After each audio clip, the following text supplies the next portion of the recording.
If you look at this right now, there's Jim-Thome, 2 thumbs up. By the way, Jim-Thome, Hall of Famer, 2 thumbs up, and I'm okay with that, 2 thumbs up. Certainly belongs in the Hall of Fame, hit more than 600 homers. The other thing I admire about Jim-Thome is how he was really a self-made player. He was a 13th round draft pick. And I remember early in his career, this is when the Indians were training in Winter Haven. And Jimmy was still a third baseman back then. And he is having a horrible time throwing the ball from third base to first base. In fact, I was sitting with John Hart in the old Channel Lake Stadium down there in Winter Haven. This is before, and they're watching infield practice. And Hart says to me, "Man, we just gave Jimmy this 4-year contract. He's throwing the ball all over the place." The Indians had a coach back then, very familiar name to Tri-fans, Buddy Bell. And Buddy, at that point, was kind of the top lieutenant on the coaching staff to Mike Hargrove. And so Buddy was assigned, frankly, to get Jimmy-Thome throwing the ball to first base, like somewhere in the vicinity of first base.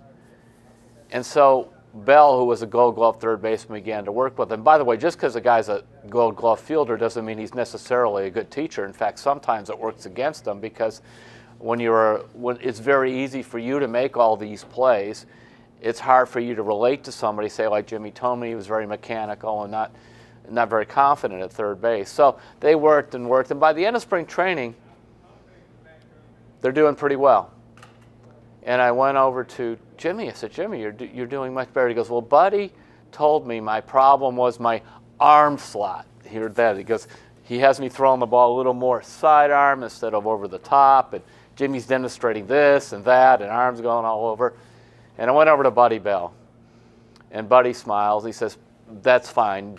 Write it that way, but," he says, "I'm just going to tell you, file this way." That's not the deal. I said, "What do you mean it's the deal?" He goes, "It was purely confidence. But if you tell a player, you know what your problem is? You don't have enough confidence." And this is true in real life. You tell somebody you don't have enough confidence, you know what that does to what's ever left of their confidence? It goes away. He says, so what you'd rather do is say, you know, really the problem is just in something real small and physical. And he said, so what I did is I told Jimmy, all right, let's throw the ball a little more sidearm. He goes, it wasn't going to make a big difference one way or another, and you'll be fine. That's all you need to do. You have a strong arm, just that you got a little bit off mechanically. But he said what happened, Jimmy cares so much, works so hard, and the more he would practice, the worse the throwing was getting.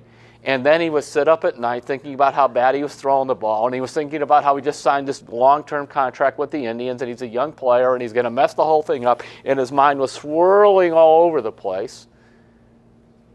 And really what he did, he just needed to begin to believe that I could throw the ball to the first base the way I wanted to.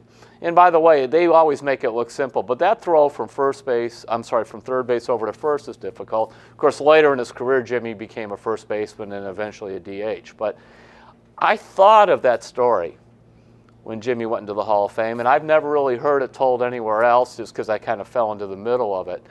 And so it's just one of those things I wanted to kind of share with everybody listening, and then I'm going to also write it with this, that, you know, these Hall of Famers, and they all look like they had it all together, they didn't, and they also go through crises of confidence too.